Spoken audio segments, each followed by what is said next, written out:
Hello students, कैसे हैं आप सब। आई होप आप सब अच्छे होंगे। आईसीटी वर्चुअल क्लासरूम में आप सबका स्वागत है। मैं विकास, बच्चों क्लास 10th का मैथ्स हम कर रहे हैं।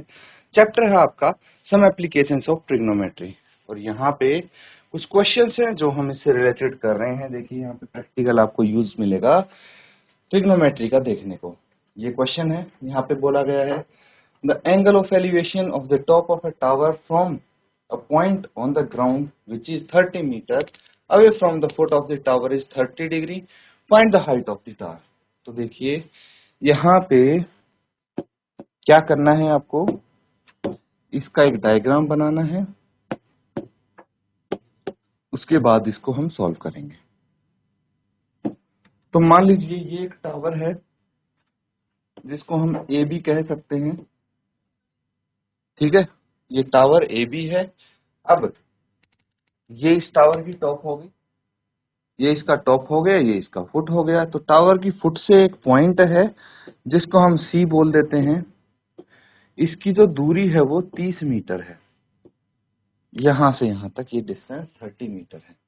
अब ये पॉइंट इस टावर के टॉप तक एक एंगल ऑफ एलिवेशन बना रहा है जिसका मेजर 30 डिग्री। आपको बताना है इस टावर की हाइट कितनी है, यानी ए बी कितना है। सिंपल है। तो यहाँ पे क्या करना है बच्चों, यहाँ पे आपको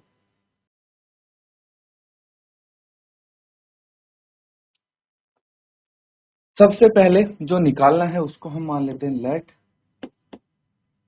the height of the tower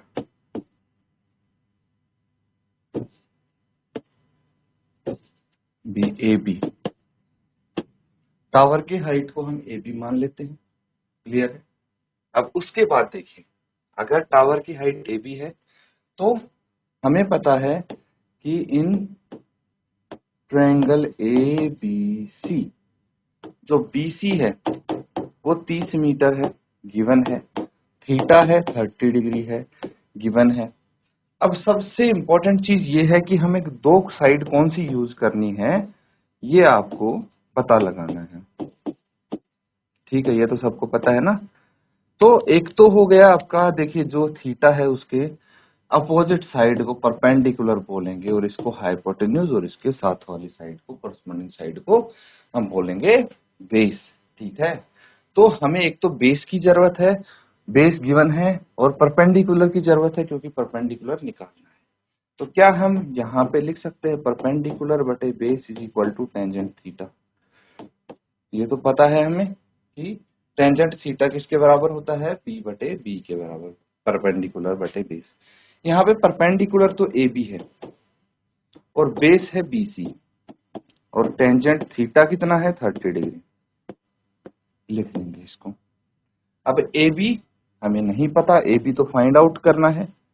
B C कितना है 30 है, और ये हो गया 1/√3। हो गया कि नहीं हो गया।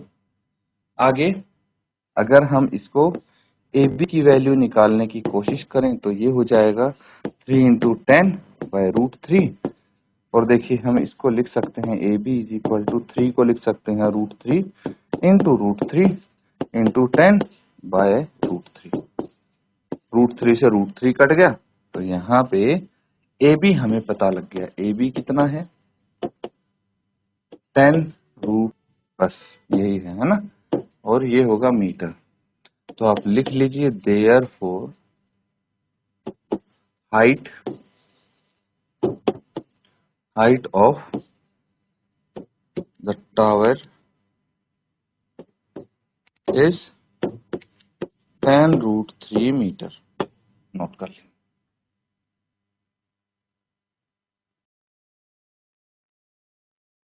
तो बच्चों अगला सवाल देखिए, ये है आपका अगला सवाल।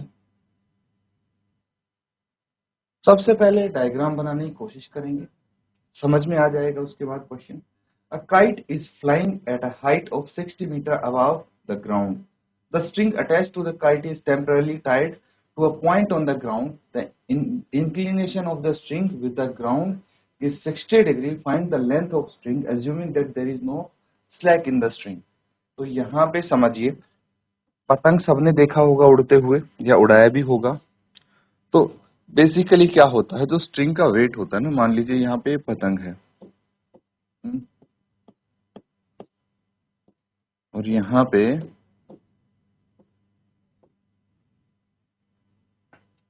पतंग उड़ रही है, तो ये जो दिख रहा है आपको ऐसे मुड़ी हुई है, तो स्ट्रिंग का अपना कुछ वजन होता है, ठीक है। तो धागे का जो वजन होता है उसकी वजह से वो सीधा नहीं जा पाता, वो थोड़ा मुड़ जाता है, ऐसे में दिखता है आपको। तो इसी को बोलते हैं हम स्लैक। स्लैक। अब ये बोल रहे हैं कि भाई आप ये मान लो कि इस धागे में कोई स्लैक है ही नहीं, ये मतलब बिल्कुल सीधा आ रहा है ऐसे धागा, और ये यहाँ ग्राउंड से बंधा हुआ है, और ये 60 डिग्री के एंगल पे बंधा हुआ है, ठीक है। और बोला है कि जो ये पतंग उड़ रही है ना, इसकी ऊंचाई भी ग्राउंड से 60 मीटर है। कितने मीटर है? 60 मीटर है। तो आपको क्या बताना है? आपको बताना है find the length of the string. ये जो स्ट्रिंग है यहां से लेके यहां तक, इसकी लेंथ आपको बतानी है। बहुत आसान है। देखिए यहाँ पे अगर थीटा ये है तो ये परपेंडिकुलर हो जाएगा, ये हाइपोटेन्यूज है। हमें परपेंडिकुलर और हाइपोटेन्यूज का यूज करना है, इस बार इजीली पता लगा सकते हैं, नोट करेंगे और इसको सॉल्व। तो चलिए इसको सॉल्व करेंगे, हम ध्यान से समझेंगे सब। तो ये एक ट्रायंगल है हमारे पास, ठीक है। ये ट्रायंगल है और इस पॉइंट पे हमारा एक काइट है,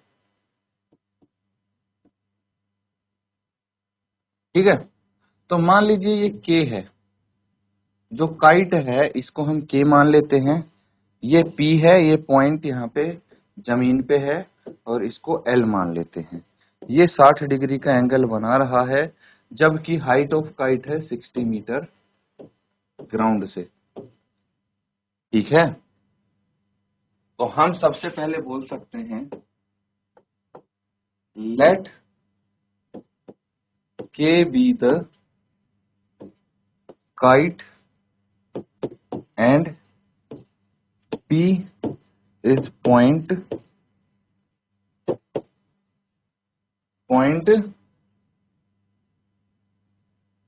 ऑन द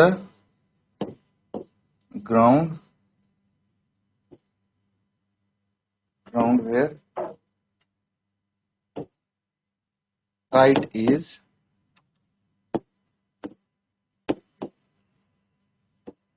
tied, ठीक है।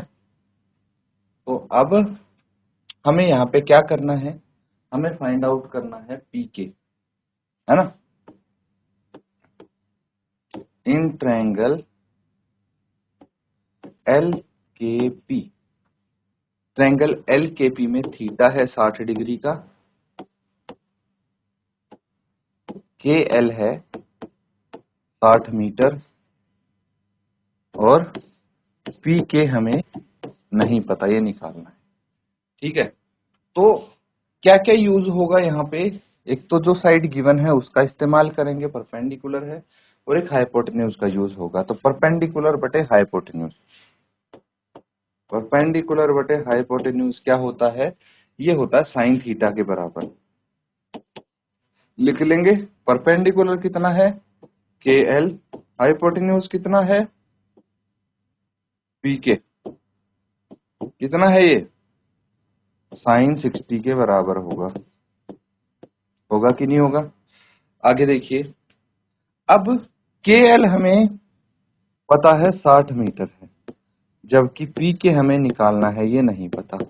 और साइन 60 डिग्री की वैल्यू क्या होती है, √3/2 होती है, ठीक है। क्रॉस मल्टीप्लाई करेंगे तो ये 60 इंटू 2 बटे √3 इज इक्वल टू पी के आ जाएगा।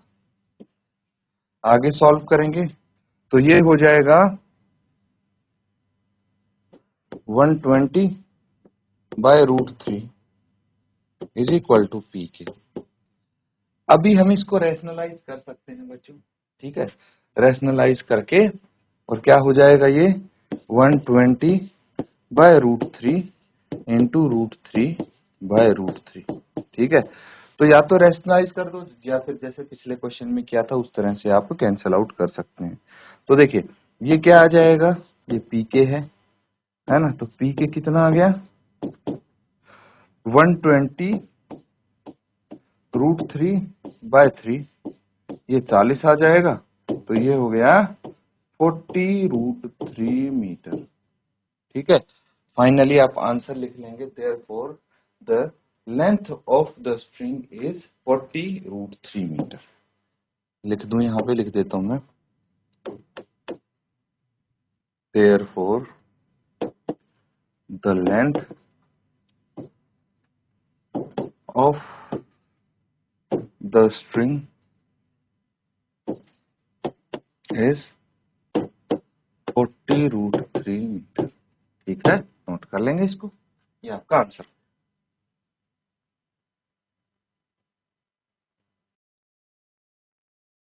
तो बच्चों नोट कर लिया सबने। अब देखिए यहाँ पे हमने क्या क्या चीजें सीखी हैं, क्वेश्चन प्रैक्टिस कर रहे हैं हम, उनको एक बार हम डिस्कस कर लेते हैं। तो हमें पता है कि भाई एक एंगल ऑफ एलिवेशन जो होता है,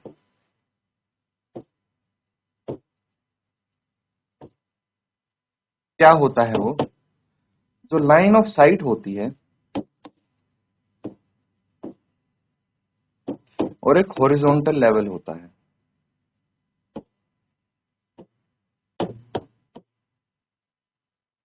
इन दोनों के बीच में होता है। ठीक है, तो अगर हम बात करें यहाँ पे,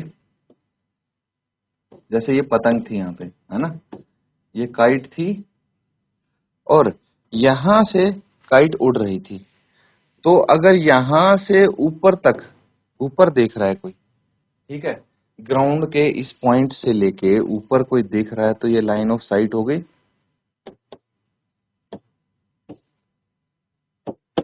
ये हॉरिजॉन्टल लेवल हो गया।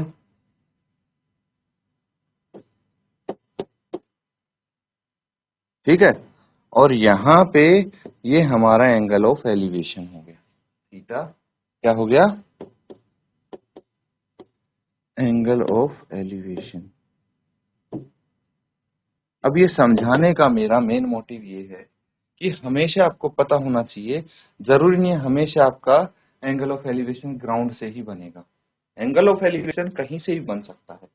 मान लीजिए अगर ये कोई बिल्डिंग है, समझना ध्यान से, ये एक बिल्डिंग है, यहाँ पे एक पर्सन खड़ा है, ठीक है, और ये है एक टीवी टावर।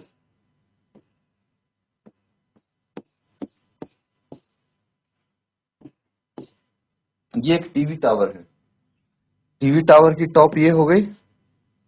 तो यहां से जब ये देखेगा तो ये हो गया इसका हॉरिजॉन्टल लेवल, क्योंकि लाइन ऑफ साइट तो यही है, हॉरिजॉन्टल लेवल और लाइन ऑफ साइट यही है, एल लिख देता हूं।